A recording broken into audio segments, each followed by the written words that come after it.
What's going on, everybody? Crazy Dog back with my Browns Patriots Week 6 recap as the Browns lose to the New England Patriots today by a final score of 38-15, and they have now lost 3 straight games. Yeah, remember when the Browns were 2-1, sitting atop the AFC North? Yeah, we were all feeling good. Well, since then, we've now lost 3 straight games, and we are now 2-4 and tied with the Pittsburgh Steelers for last in the AFC North. My, how times have changed. But you know what hasn't changed? Our god awful defense. Now, what made things even worse today was the fact that our offense, which usually carries us, really wasn't there. I mean, they just weren't in sync on offense at times, and that's bad news, especially when your defense is freaking garbage like ours is. And then, to add more insult to injury, the freaking special teams unit decided to make some bad moves today. Although Cage York was good. We had a chance to possibly get back in the game in the end there. We scored a touchdown, failed on the 2-point conversion. We originally recovered the onside kick, but it was later reviewed and they found that AJ Green's feet were out of bounds when he touched the ball, so that's illegal touching. So that gave the Patriots the ball. And what do you know? The defense actually forced a punt. So what happens? Chester Rogers muffs the punt return, gives the Patriots the ball back again, and this time they score a touchdown. That's where the game changed. It's crazy that the game was 10-6 Patriots at halftime. And then the Patriots would proceed to outscore us 28-9 in the second half. Yeah. Great. And what really kills me is the fact that Andrew Berry says, "Oh, this isn't a lost season." Well, it's going to be lost if this continues. And then, to make things even crazier, they say, "Oh, yeah, we're not going to fire Joe Woods mid-season. So you're just going to tolerate this garbage-ass defense the rest of the year? You say this isn't a lost season, but you have a chance to make a change and maybe improve somewhere, but you're not going to do it." And you know what? Wouldn't be shocked if Andrew Berry doesn't make another trade. Wouldn't be shocked. I mean, yeah, we got Deion Jones. If you were wondering where he was today, he wasn't activated. They said he needs another week. So we were forced to watch more Jacob Phillips attempt to be a good player today, which he wasn't horrible, but that's not saying much. Yeah, he was mid. As was the entire defense today. They made some good plays here and there. Myles Garrett got 2 sacks. He's now the Browns franchise sack leader. What did we do with that strip sack that we got? Nothing. And I will say this. They didn't get completely embarrassed by Ramondre Stevenson like I said they would. I mean, Ramondre only had 19 carries for 76 yards, but he did have 2 touchdowns. Tyquan Thornton, 3 for 16 and a touchdown. But man, Bailey Zappi, if he didn't know any better, you would have thought that was Tom Brady or maybe Mac Jones, somehow. Because I know Mac Jones was, inactive, but it seems as though Bailey Zappi took Mac Jones's energy and he was out there looking like Mac Jones. 24 of 34, 309 yards, 2 touchdowns. He did get sacked twice, like I said, but he had a rating of 118.4. The dude shredded us like Tom Brady, man. And I'm fully convinced we may never beat the Patriots again. I don't know what Mangini did that one game in, was it 2010 with Peyton Hillis, but whatever he did, nobody else wants to try that again. Peyton Hillis owned them, and ever since then, we have not been able to beat them.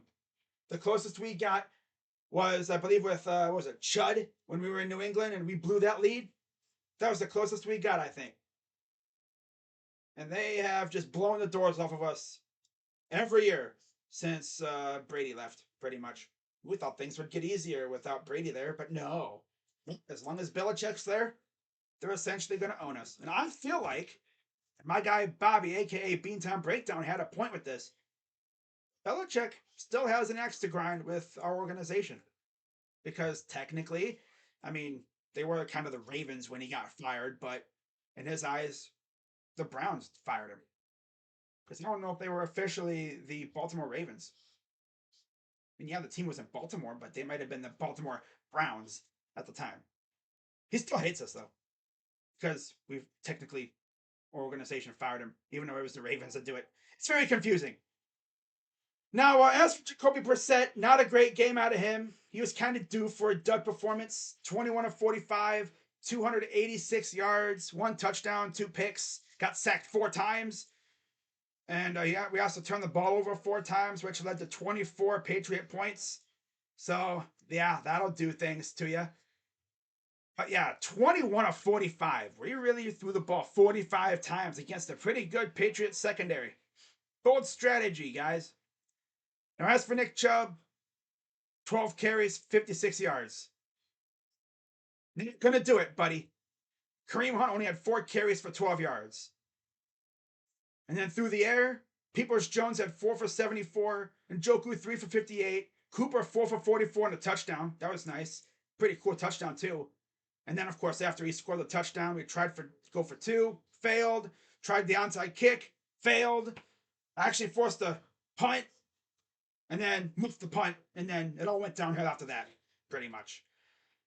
But yeah, defense, I mean, they showed a little bit of life at the end there when we were only down by a touchdown and a field goal, but then after that, it just went downhill. Like I said, you can't turn the ball over as much as we did and expect to have a chance to win. You just can't. And then, like I said, Garrett had 2 sacks. Awesome. But yeah, not really much positive to come out of this game besides Garrett becoming the franchise sack leader. Not much at all. And now, as if things couldn't get any worse, we now have 5 games coming up against really, really good teams. Starting next week with the Ravens on the road. And then we come back home on Monday Night Football against the Bungles. Then we have a bye week. And then we have the Dolphins on the road, the Bills on the road, and then the Buccaneers at home. And then finally, Deshaun comes back. Now, if you're thinking, oh, Deshaun's going to fix everything. No, he ain't. He might fix the offense. The offense might be better. But as long as that bum Joe Woods is here, the defense is going to still be the same. You know? It's the way it's going to be. And I don't know if Barry's going to put in the resources to improve it.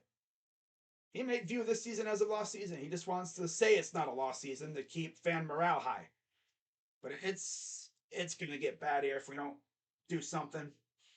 I said we could be 6-5. That was my prediction. 6-5 when Deshaun gets back. I don't know if we're going to win another game. Maybe we beat the Ravens somehow or the Bungles. But other than that, I don't know. I just don't know with this team.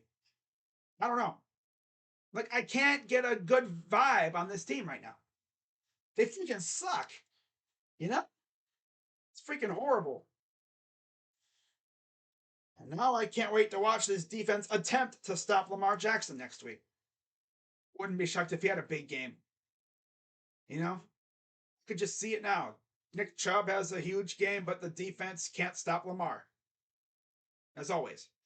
You know, it's the way it usually goes. I really don't know what to say about this team. I really don't. Lost 3 straight games. Now the schedule gets insanely hard. We had a chance to win a lot of these games, you know, that we should have won. But now we're probably going to be dogs in a lot of the upcoming games. Only thing is, I can say is, at least we have a bye week. You know? And if we do acquire anybody by the deadline, especially after that Bengals game, which I believe the day after the Bengals game is the trade deadline, at least those guys would have a full week to get acclimated to the team. I don't know if we're going to make any moves. I mean, with this performance, I wouldn't be surprised if we saw another freaking trade like we did last week. And hopefully we see Deion Jones next week, because if we don't, we're going to have issues. That's the way I see it. You know? But that's pretty much going to wrap it up for this one, guys. Shout out to all the Patriots fans. Shout out to my guy Bobby Montana, a.k.a. Beantown Breakdown. Shout out to Deshaun Parks, and, you know, shout out to Tyson, a.k.a. Master at Work. Shout out to all the other Patriots fans out there that might find this video. You know, Belichick is definitely a legend. And he clearly still has an axe to grind with the Browns. You know, it doesn't matter who's in our organization up top. When he sees the classic orange helmet with the brown and white stripe. He just says, I want to murder these guys. Because in his eyes, we fired him, even though it was the Ravens. Oh well, got to move on. So, see if the Guardians can finish the job tonight. And I might go live if they're winning at the end and, do my reaction like I did when we won the division. It's good to have two teams that actually can win a lot of games, and the Cavs and the Guardians, even though they play way more games than the Browns and they play more times per week. But the teams overall, from top to bottom, they're way more fun than this team right now. It's crazy to think, but see what happens tonight. But I'll probably go live and we'll talk about everything and react to possibly us winning the division and all that stuff. But with that being said, I'm Crazy Dog. Let's go Browns. And I'm out. I may say I hate this team, but I'm still going to watch because it's my team. It's what I do. I'm a psychopath. They don't call me Crazy Dog for nothing. I'll see you guys later. Bye-bye.